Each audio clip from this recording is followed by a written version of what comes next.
It's been quite a while since your first encounter with the abnormalities. I should suppose that you've become a bit more familiar with them. Let me ask you this question again. What do you think abnormalities are? Oh please, you can't still believe that abnormalities are just bizarre alien creatures that appeared all of a sudden, and we need to isolate them, do you? Abnormalities are not the evil monsters that you read about in old fairy tales. They are not some supernatural gods that descend upon us to judge our sins, either. There is an old river that has been flowing at the very bottom of the world for many an age. It is the source of everything, but it has been forgotten by mankind. Nobody knew of its existence, but somewhere in the world there are very small gaps, or holes. It is through these which the river gently finds itself a stream. For instance, strange beings would sometimes crawl to such a gap somewhere in the Black Forest, located in the outskirts. Obviously, the amount was simply too insufficient for Lobotomy Corporation's energy needs. The beings that she's talking about are the birds. That's what they're in the CG. The birds are natural abnormalities. Our singularity is not that we produce energy from the abnormalities. Rather, it is the ability to create the abnormalities themselves. And that is why I specified that they were natural abnormalities. Lobotomy Corporation's singularity, which as a reminder is a special technology that each wing has their own singularity, and Lobotomy Corp is one of the wings, is the ability to create more abnormalities, so they can use them to harvest more energy. Their forms are incomplete because they came from a forgotten place. We were scared of them because they were incomplete. It is because of that terror that they have been sealed underground. However, abnormalities are part of the seed. That is what I meant by possibility. The seed is not something that can be made in just a day, or be created on its own. We realized that if we wanted to fix a broken system, we couldn't just sit around in a sunny spot, waiting for the clouds to part. What should we do after planting the seeds, you ask? We can't control the entire process. We have to leave them to sprout on their own. Aren't we allowed that much hope at least? As you find them in quotidian life, fierce fights break out every day here. You've seen this innumerable times now. With enough time, abnormalities come back to life, no matter how many fragments they're broken into. It's one of those facts that drove Gebra mad. She took far too much time to understand that the abnormalities have to be exploited, not ended. Or maybe she simply couldn't free herself from the indignation of her past. Well, that doesn't concern me. The thing I know is that I'll never ever see what she was before.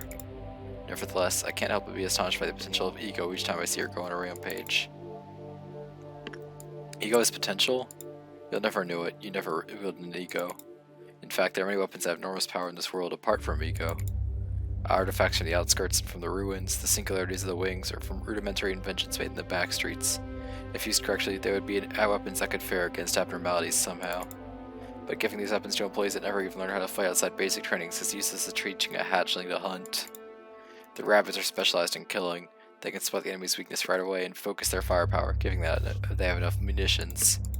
As opposed to our employees who cannot even wield weapons efficiently. That's seeing as combat abilities and a requirement to be hired here. But our employees don't even have to learn how to use ego. The power of ego grows in conjunction with the heart of the wielder. One knows how to use it the moment they wield it. Nevertheless, even though they wield that power, the majority of employees can't control it. Swayed by it, they hardly have a chance against the abnormalities. I haven't seen anyone that can draw the true potential, apart from the red mist. To wield ego is to dress oneself in the shell of another person. The wielder is merely imitating the borrowed ego, unable to completely make the power their own. Had I known that before getting locked up here, I would have done anything to get my hands on them. If I could, the circumstances may have changed dramatically. Now I'm confined here, issuing orders to extract ego, forbidden from touching them myself. You must have been scared still, even though my hatred and bloodthirst are locked up inside this rusted metal cage. Don't you worry, I no longer have anything left. But you never know, the yearning for blood could wax once again, for it is simply sealed, not uprooted. Now you have to complete the day with 8 or more Aleph ego in possession. I don't know if we already have this, but we should once we extract everything from the new Aleph, so whatever. We're going to continue with extraction.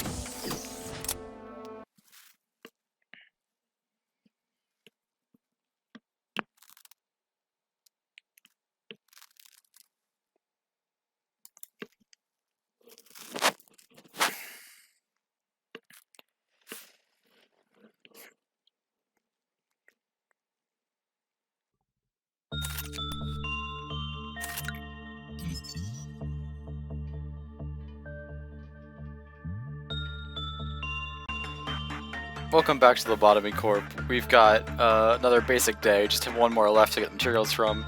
I did actually count all the left egos we have, and if you see our list, we currently have exactly 8, so we can have that mission cleared. Well, I'm here, I might as well. actually equip good equipment to people. So B can have that, and who's still wearing HE stuff or Teth stuff? No one has Teth stuff. This is gonna get undone when I rewind. Because I'm dumb, I think. But whatever, I'll just do it again off screen. Because again, this is the necessary rewind section. Here's Eric. He can wear Burrowing Heaven stuff because he is Heaven Boy. Who else is wearing an HE suit? A lot of people. Probably replace Syrinx, so... because Syrinx is kind of bad.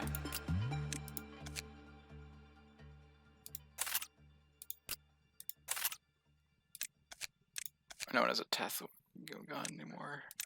That's everyone in that. Now I just need to figure out who to give this to. Probably Yeti, because Grinder is not great. Actually, she can have this. And then, who's using Amrita? It's a really bad weapon. Heechang and Alex. There we go, that's probably good. Let's get into the day now. Mountain of Smiling Bodies is in a left level abnormality that does black damage. It has equal rates in Instinct and Repression, and it's one of the few abnormalities that can actually serve as an effective trainer in the two things that trains, Instinct and Repression. Left abnormalities, that is. This is because it does not have any stat floors at all. Its Quilthoth counter of 2 only decreases on a bad result if an employee dies working on it, if 10 or more employees, including clerks, die in the facility. This means that it is a clerk's rights abnormality, or if an employee enters with HP or SP not at max, either of them. When its Quilthoth counter reaches 1, it does a little dance. This is epic. And when its Quilthoth counter hits 0, it breaches. Its breach is unique because it gets progressively more dangerous if you allow it to. It is very simple at first. When it first breaches, it is in its first state. It will bite nearby employees, doing a not that large amount of red damage, 7 through 11, and it only has 500 HP. It moves very quickly, however, and it will try to attack clerks or eat corpses. When it eats corpses, it heals itself, and after eating 3 corpses, it adds an extra part to its body. It can do this up to 2 times, for a total of 3 parts. With 1 extra part, it can roar, doing 20 to 27 black damage. And with 3 parts, it can vomit, doing 120 to 150 black damage. Additionally, its max HP will double each time it adds a new segment to itself. Finally, even once you knock off, even if it makes it to a more advanced state, reducing its health bar does not kill it. It merely reduces it to the state prior. This means that it is very annoying to suppress if you let it get any extra parts at all, especially if you let it get up to 2, because its vomit attack is incredibly dangerous. The simplest way to suppress it is just not allowed to get those parts at all. Either execution bullet the corpses, get rid of them through some other method, or just...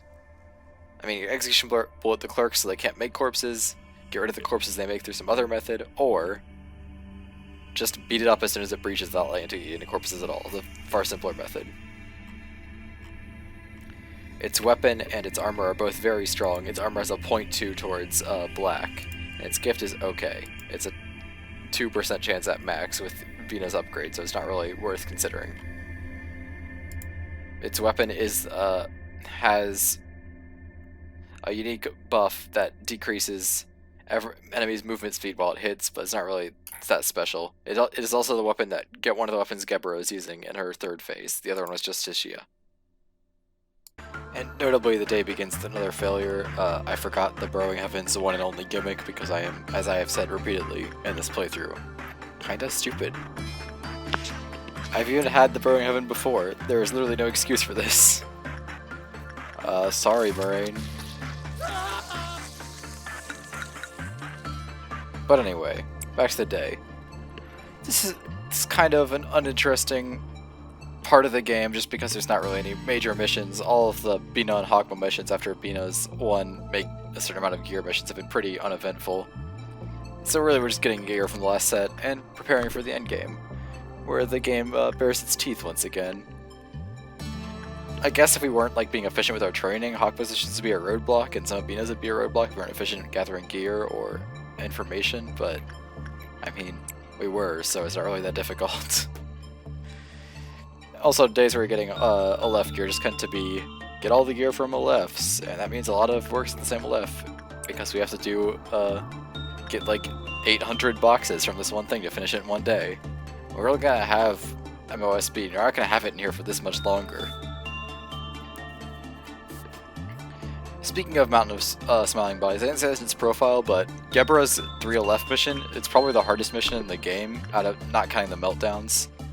Mountain of Smiling Bodies, if you're not going to go the Apocalypse Road route, is an excellent choice for the first one to suppress, because it's so easy as long as you don't let it eat bodies. It is literal, and it's really easy to make breach too. It's an excellent first set. If Judgment Bird counted, it would be pretty good too, because it's not that dangerous instead of dealing pell damage, but it's a wad on the left, so whatever. It just has left gear for some reason. You're probably wondering why I'm actually showing a Green Noon. It's because Green Noon still has one thing it can do if I'm not shooting up all the clerks with execution bullets, which I was not doing today. Again, today's goal was entirely just get Mountain of Smiling Bodies. We're not planning. That means a lot of work with it has been done, just make sure it gets done fast, so we don't have to get into a dusk or a midnight, was the plan. That's why I didn't execute clerks. I only do that if I'm planning on going to late day, or if I'm going to fight something difficult. And I was not planning on doing that. Shielding training just because didn't want them to die, and they're wearing red weak suits. I thought someone died, but it was Mountain of Smiling Bodies escaping. They can send the Shrubman by itself because it is an Aleph. So you might have noticed that it did not go well in my preview footage, the fight. That's because I got to stage 3 in that. As long as I can make sure it stays in this hallway though, all the clerks should be fine. Well, they'll probably die from losing their minds or getting chainsawed earlier, but, you know, fine's a relative term. If it doesn't get to eat any bodies, Mountain of Smiling Bodies is ridiculously easy to kill. Just keep it pinned down in some area. Notably, records and extraction are really good spots to get it because of their designs. They are just dead ends. It's a very good spot to engage it from. As long as you don't let it into your facility and you can take it out fast, it's very easy to suppress. Slow bullets are very helpful too, because oftentimes it will try to disengage from your employees just to find bodies to eat to evolve itself. I actually like it. It's a pretty unique suppression. Additionally, once I have its armor, that will also help with its suppression. Its armor has a special property where the user can walk over dead bodies. This will consume the dead bodies and heal the user of its armor. I don't really ever use that because it's not really worth it most of the time, but it's just a weird thing that it has. Joy has its gift too now. For some reason, its gift is worse than the Snow Queen's gift. I mean, they're in different slots, but Snow Queen's is a +6 to HP and SP, his is a +5, and Snow Queen's is way easier to get. I don't really get it. I mean, Sensor is in the same slot. It's not great either. It's just a +10. The best eye slots are either one we haven't seen yet or Judgment Birds. And then Judgment Birds just has a unique repression chance bonus, and that's really nice. Joy just lost it, but I think she gets it back when I rewind, so whatever. Not a big deal in the end. I'm never actually sure of what stuff I've done and what even gets rewound. We'll keep all the gear from Mountain when we rewind. That's the most important thing, because that's another 2 Aleph suits and 2 Aleph weapons. That is very good for our facility to have more of those. This is just what the day turns into when you're harvesting like 800 boxes for a single thing, though. A lot of mountain work. Mountain's pretty safe to work as long as you can tag someone in and out of it to continuously farm. You can just have somebody wait and just have one person work on it the whole day too if you want to make the day take forever. As long as you're careful not to send anyone while they're hurt, its cloth counter shouldn't decrease at all. You shouldn't have to see its funky dance and or have to suppress it. Not that suppression is super dangerous. There's like one other left that has a pretty easy suppression too, but that one has a bit of a rougher gimmick than Mountain does. Mountain's not my favorite because it's so easy, by the way. I just like how it's designed. He's a fun boy. But he is pretty easy to contain. There's like 2 other lefts that are pretty easy too. Censored is not in the easy category just because of its fear gimmick for me. Bit annoying to work with before you get its weapon. You need a work buddy or skin prophecy, and even an ideal work buddy. If you don't have super good armor, they can still mess up. If we had Mountain's armor before Censored, we'd probably be fine too, because it's a 0.2 to black, and Censored does black. Anyway, I've said enough things about Mountain and how I feel about its presence in the game now. So we can cut to just finishing up the last of the works. There was a lot of Mountain works. I was doing other things to make sure I wasn't stuck at 30% because it's a bit more efficient to do it at higher. And I didn't want the day to take forever. It was not super interesting just farming up Mountain over and over. That's kind of what making all the left gear in one day does though, especially once you get Gebra's upgrade. It took way longer than Judgment Birds, A because it's more expensive, and B because we're making twice as much as we were with Judgment Bird because we have Gebra upgrade, but we have the last of the gear ready to produce after 1 more work, so we'll be fine. By 1 work, I mean 0 more works. I can't count. And with that, we've gotten the last of the Mountain's equipment, so there's no reason to continue with the day. All these stat growths do not matter, so don't even worry about them. One last tool, and we should be finishing up this preview, whatever you want to call it, loop soon.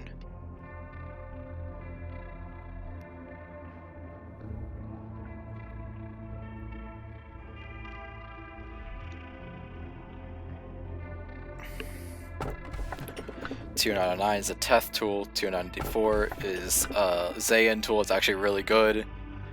This is notably, we've gotten past the best use case for it, but it's still decent. And TO986 is banned from this playthrough because it's really annoying. I guess since I have the reroll, I might as well reroll instead of just ignoring it like I have been if I rolled train. That's what it is, by the way. It's a train. In case you couldn't tell from when the train sound comes down the tracks, it'll sound its mighty horn. But I rolled a 2 anyway, so I will take Epic. And now it is time to look at the lore. A thorny abnormality that feeds on the gaze of others and sometimes stretches its wings. Don't look away, just keep your eyes on it. It lives inside your gaze. If containment is but a facade, contain it in your sight. Blinking is okay, it will tolerate such a brief moment of disruption. However, once it recognizes it has lost your attention and focus, it will spread its wings. Yes, wings. As if to praise a long-forgotten god, its lean, bloody wings will stretch and cover the whole corridor. Those wings will bear fruit. It will still bear fruit, using fresh corpses as food. If it still fails to gain your attention, the stalks will pierce the facility and grow towards the sunny spot. Like an angel, its wings will reach the skies and extend toward the ground, eventually blocking the sun out, but there is still hope. When you finally turn your eyes and bring it within your cognizance, then it will return to this deep, dark, subterranean area, that is, if you manage to survive by then. That's what a gaze is, attention, an invisible string that connects us, sole focus. Do not come here, as there is no place for you to rest. Is that what you wanted to see? When your tears dry up at last, tell me your answer. What a beautiful story.